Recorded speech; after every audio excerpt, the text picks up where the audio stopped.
Hi guys, मेरा नाम है साहिल खान और आज की वीडियो शुरू करते हैं। सबसे पहली न्यूज़ है नेटफ्लिक्स की। तो नेटफ्लिक्स के लिए एक अच्छी खबर है कि भाई नेटफ्लिक्स का जो रिजल्ट निकल के आया है वो पॉजिटिव निकल के आया है। उन्होंने जो पेड सब्सक्राइबर्स है वो बहुत ज़्यादा ऐड किए हैं। उन्होंने 60 लाख नए सब्सक्राइबर पूरी दुनिया के अंदर ऐड किए हैं और इसका रीज़न पता है क्या कहा जा रहा है? जो उन्होंने पासवर्ड शेयरिंग को बंद कर दिया है। अभी के टाइम पे क्या होता है, लोग नेटफ्लिक्स का अकाउंट ले लेते हैं, एक बंदा लेता है और वो 2 बंदों को 3 बंदों को दे देता है। तो क्या होता है, अगर मान लो मैंने अपना पासवर्ड अपने भाई के साथ शेयर कर रखा है और मम्मी पापा के साथ भी कर रखा है, तो क्या होगा, अगर वो देख रहे होगे तो मैं खोलूंगा तो वो कहेगा इस टीवी पे चल रहा है, तो मैं बंद कर दूंगा। थोड़ी देर के बाद जब वो नहीं देख रहे होगे तो मैं देख लूंगा। तो इसकी वजह से नेटफ्लिक्स को नुकसान होता था ना। मेरे भाई को भी जरूरत है, मेरे को भी जरूरत है, मेरे मम्मी पापा को भी जरूरत है, तो आइडियली 3 अकाउंट चलने चाहिए थे, पर हमने तो एक ही अकाउंट ले रखा है। तो ये प्रॉब्लम होती है कहीं ना कहीं। पर नेटफ्लिक्स ने भी रिसेंटली पासवर्ड शेयरिंग को बंद कर दिया और अभी ये टेस्टिंग कर रहा है कंट्रीज के अंदर। यूएस और जर्मनी के अंदर स्टार्ट किया है, सक्सेसफुल रहा है, अभी हर जगह पे फैलेगा। अब वो एक और प्लान उन्होंने निकाला है साथ में, जहां पर आप सस्ता प्लान होगा, जहां पर एड्स आएगी। तो कई लोग कह रहे हैं कि भाई वो एक ऑल्टरनेटिव दिखाई देगा जिनके पास पैसे नहीं होंगे। बाकी मुझे लगता है कि इंडिया जैसी कंट्री में अगर ये पासवर्ड शेयरिंग को बंद करेंगे या ऐसी ऐसी चीज़ें करेंगे ना, तो मुझे लगता है सब्सक्राइबर्स घट सकते हैं। क्योंकि बहुत सारे ऐसे लोग होंगे जो टेलीग्राम वगैरह पे फिर से स्विच हो जाएंगे। बहुत सारे ऐसे यूजर्स थे जो कि वो सब कुछ छोड़ चुके थे और उनको मज़ा आता था ये चीज़ यूज़ करने का। पर 500-600 रुपये का प्लान कोई अकेला यूज़ करे जिसमें इक्का दुक्का महीने के अंदर सीरीज़ देख रही है, तो वो कोई सेंस नहीं है। पर मज़े की बात ये है कि इतनी पॉजिटिव रिपोर्ट आने के बाद में भी नेटफ्लिक्स के शेयर्स घटते हुए दिखाई दिए। 8% शेयर प्राइसेस घटे। क्यों घटे मुझे ये नहीं समझ में आया, नीचे कमेंट में बताना। जो लोग करते हैं ये ट्रेडिंग व्रेडिंग, प्लीज़ बताना।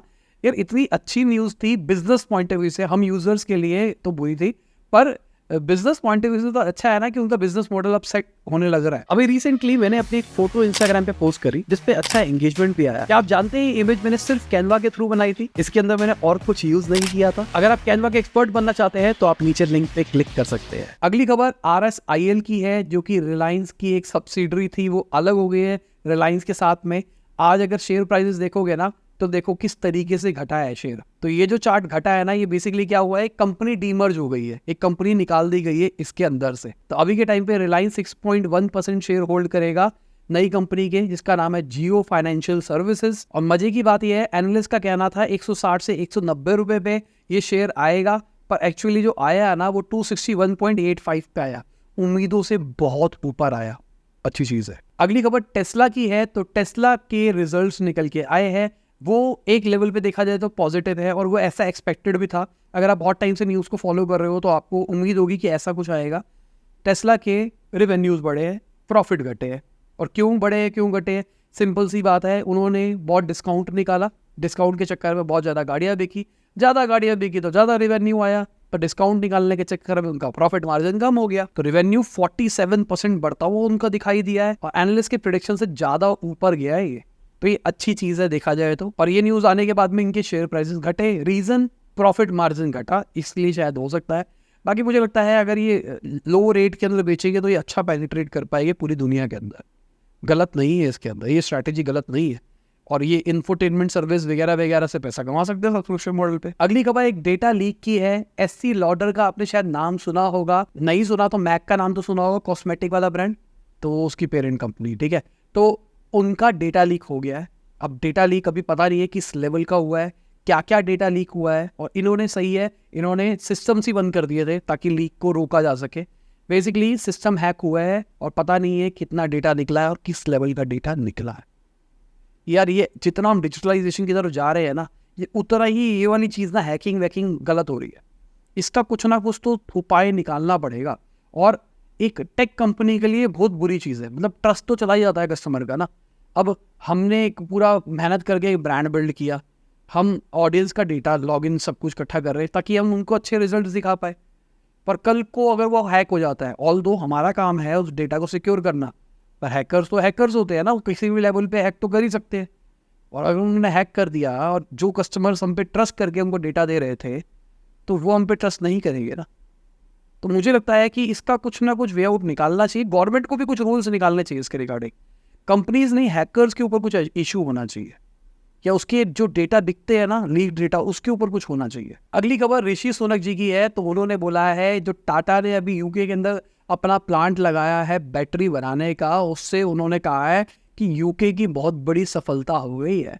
तो उन्होंने बोला है कि इससे दिखाई देता है कि हम कितने अच्छे हैं कार प्रोडक्शन स्ट्रेंथ के अंदर। टाटा ग्रुप बहुत ज़्यादा इन्वेस्टमेंट कर रहा है, कहा जा रहा है 4000 नौकरियां उससे क्रिएट होने वाली है, और जो आउटपुट निकालने वाला है ना वो 40 गीगावाट्स आर की बैटरी सप्लाई का निकालने वाला है। जो नया प्लांट होगा वो यूके का तकरीबन आधा बैटरी प्रोडक्शन को हैंडल कर देगा, मतलब जितनी उनको डिमांड चाहिए 2030 तक उसका आधा अभी कर देगा। और 2030 में इनका प्लान है, सीधी सी बात, पेट्रोल और डीजल इंजन को बंद कर देना, इलेक्ट्रिक गाड़ियाँ ही चलाएंगे बेसिकली, या हाइड्रोजन शायद। तो इनका यही लॉजिक है, पेट्रोल डीजल को तो बंद करना है। तो देखा जाए तो ये चीज़ सही है उनके लिए, पर ये चीज़ इन्वेस्टमेंट इंडिया के अंदर भी हो सकती थी। मुझे लगता है इतना मोटा इन्वेस्टमेंट किया गया है, अगर वो इन्वेस्टमेंट इंडिया में भी होता तो बेनिफिट इंडिया को भी हो सकता था। बाकी इस न्यूज़ को हमने कल वाली न्यूज़ में कवर किया था, उसमें डिटेल में समझा रखा था कितना पैसा कर रहे हैं क्या नहीं कर रहे, तो वो वाली देख लेना। अगली खबर एफएमसीजी सेक्टर की है। तो एफएमसीजी सेक्टर के अंदर बहुत अच्छी इन्वेस्टमेंट आ सकती है। अगर एनालिस्ट की मान के चले तो 17,200 करोड़ रुपीस केपेक्स के अंदर खर्च हो सकता है। ये सारी कंपनीज की बात कर रहे हैं हम, HUL हो गया, ITC हो गया, नेस्ले हो गया, ब्रिटानिया हो गया, टाटा कंज्यूमर्स हो गया, PNG हो गया, ये सब के सब मिलकर अपने ऑपरेशंस को इम्प्रूव करने के लिए इतनी इन्वेस्टमेंट कर सकते हैं, मतलब नौकरियां ज़्यादा क्रिएट हो सकती है। पर कहानी ये है, जब तक इकोनॉमी सही होगी तब ये करेंगे। अभी एफएमसीजी सेक्टर रिलेटिवली उतना तेज नहीं है। अगर मैं एनालिस्ट की मान के चलूँ तो एफएमसीजी सेक्टर इस साल 7 से 9% तक ग्रो करेगा। नेस्ले इंडिया को अप्रूवल भी मिल गया है 894 करोड़ रुपीस इन्वेस्ट करने का उड़ीसा के अंदर अपने नए प्लांट के अंदर। तो अच्छी चीज़ है, इन्वेस्टमेंट हो रही है, कहीं ना कहीं नौकरियां क्रिएट हो रही है। जहाँ ग्लोबल रिसेशन की बातें चल रही है, जहाँ हम बात कर रहे हैं कि AI नौकरियां खा जाएगा, वहाँ पर ये प्रोडक्शन वाले तो शायद सही रहेंगे। मोमोज की रेडी लगाओ, बेस्ट, कोई नौकरी नहीं जाएगी। अगली खबर ONDC की है। तो ONDC ने एक अच्छा स्टेप लिया है, उन्होंने ONDC एकेडमी निकाल दी है। तो बेसिकली एक तरह का उन्होंने कोर्स टाइप्स निकाल दिया है, जो कि बंदे देख के अपना ONDC पे सेटअप वेटअप कर पाएंगे। Amazon वगैरह की बात करके चले तो वो भी ऐसा करते हैं, वो भी ट्रेनिंग प्रोवाइड करते हैं। तो यही ONDC कर रहा है और मुझे लगता है कि अच्छी चीज़ है। बहुत सारे लोगों को भी ONDC समझ में ही नहीं आ रहा था, तो इसकी वजह से कहीं ना कहीं उनको आसानी होगी किस तरीके से अपने प्रोडक्ट को लिस्ट करना है, कैसे ऑर्डर आएगा, कैसे आगे करना है। तो गुड है। और एक चीज़ बता देता हूँ, ये सर्टिफिकेशन वाला कोर्स होने वाला है, ऐसा कोई कोर्स नहीं होने वाला।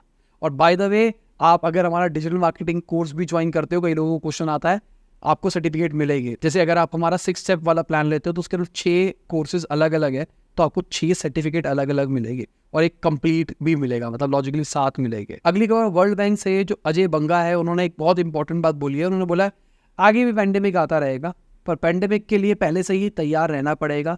एजुकेशन के ऊपर उन्होंने बात करी कि जो पेंडेमिक आया उसके अंदर एजुकेशन का कितना लॉस हुआ। जो बच्चे पेंडेमिक के अंदर पास आउट हुए उनका हाल बुरा है।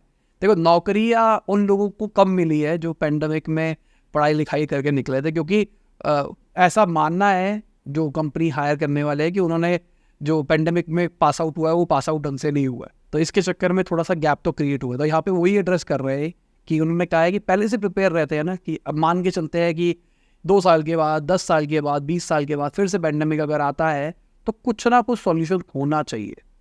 गुड है। और बाकी मुझे लगता है नेक्स्ट पेंडेमिक क्या वर्ल्ड वॉर हो सकती है। अगली खबर सत्य नडेला जी की है। तो रिपोर्ट्स के हिसाब से सत्य नडेला का $1 बिलियन का पे आउट हुआ है, और जब से उन्होंने ज्वाइन किया है ना 1000% कंपनी ग्रो करती हुई दिखाई दी है। और जब से वो CEO बने हैं ना तब से 1000% कंपनी बढ़ी है। और रेगुलेटरी फाइलिंग के हिसाब से जो नडेला जी है उन्होंने $20 मिलियन के शेयर्स अनडिस्क्लोज बेनिफिशियरी को भी दिए है, मतलब किसी को दिया है, वो बताया नहीं किसको दिया है। अब ये अच्छी चीज़ है मेरे हिसाब से, $1 बिलियन नौकरी करके भी मिल रहा है, सैलरी नहीं मिल रही, सब कुछ मिला के 1 बिलियन मिल रहा है, और ये बहुत अच्छी चीज़ है मेरे हिसाब से। ये एक दिखाई दे रहा है कि नौकरी करके भी बंदा बड़ा बन सकता है, पहली चीज़। और इन्होंने चेंजेस करे हैं, देखा जाए तो माइक्रोसॉफ्ट रिवाइव हो रहा है पिछले कुछ टाइम से। ये जो OpenAI इन्होंने खरीद लिया है, मुझे लगता है बिंग वापसी कर रहा है अच्छे लेवल के ऊपर। माइक्रोसॉफ्ट अपना शायद GPU बना सकता है जो कि AI के ऊपर काम करेगा। तो ये छोटी छोटी चीज़ें कर रहा है ना, ये बहुत बड़ी चीज़ें हो जाएगी। अलग अलग कंपनी साथ में कोलैबोरेट कर रहा है, जो AI के अंदर पहले से ही बड़े हैं, तो ChatGPT का ऑल्टरनेटिव बना रहे हैं, और ChatGPT इनकी कंपनी है फिर भी उनका साथ दे रहे हैं, तो गुड है। अगली खबर डोमिनोज की है। तो इन्फ्लेशन बढ़ रहा है, उसके बावजूद भी उन्होंने दुनिया का सबसे सस्ता पिज़्ज़ा निकाल दिया है।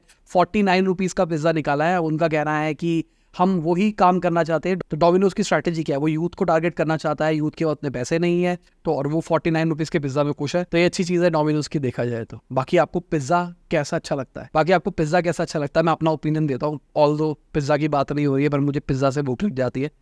मेरे को पिज़्ज़ा बहुत पसंद है, ठीक है, और मेरे को अब घर के पिज़्ज़ा बहुत पसंद है। हमको बेस बनानी आ गई है तो हमारी ब्रेड बहुत अच्छी फूलती है, जैसे डोमिनोज के नेक्स्ट लेवल पिज़्ज़ा भी फूलते होगे ना, वैसे वाले फूलते हैं। और अपने हिसाब से टॉपिंग लगाते हैं, फ्रेश टॉपिंग लगाते हैं, जो मन करता है वो डालते हैं, जब मन करता है। मेरा अभी रिसेंटली हमने अम्बी डाल दी थी, मैंने थोड़ी सी ना, मेरी वाइफ ने अम्बी का 4 टाइप्स बना रखा था बहुत टाइम पहले का, वो फ्रिज में पड़ा था। जब पिज़्ज़ा बनाया मैंने उसके ऊपर थोड़ा सा डाल दिया था। ये बात कर रहा हूँ मैं 1.5-2 महीने पहले की। तो सही चीज़ है, आप कुछ भी डाल दो। अभी पाइनएप्पल पिज़्ज़ा जिसको लोग हेट करते हैं, मेरा मन है उसको घर पे ट्राई करने का, खा के तो देखे कैसा होता है। अगली खबर मार्केट की है, तो मार्केट भाई बढ़ती हुई दिखाई दे रही है, पिछले कुछ टाइम से बढ़ती जा रही है और ये बढ़ती जा रही है। रिलायंस भी कह सकते हो कहीं ना कहीं इसका पार्टिसिपेशन हो रहा है, मतलब जो बड़ी कंपनीज है ना उनकी वजह से बढ़ती हुई भी दिखाई दे रही है। साथ में जो फॉरेन पोर्टफोलियो इन्वेस्टर्स है वो भी इन्वेस्ट कॉन्स्टेंटली इंडिया के अंदर कर रहे हैं।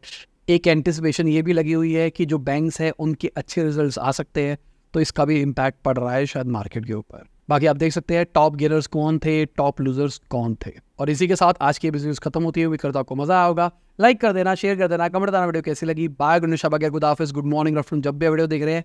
जय हिंद, वंदे मातरम।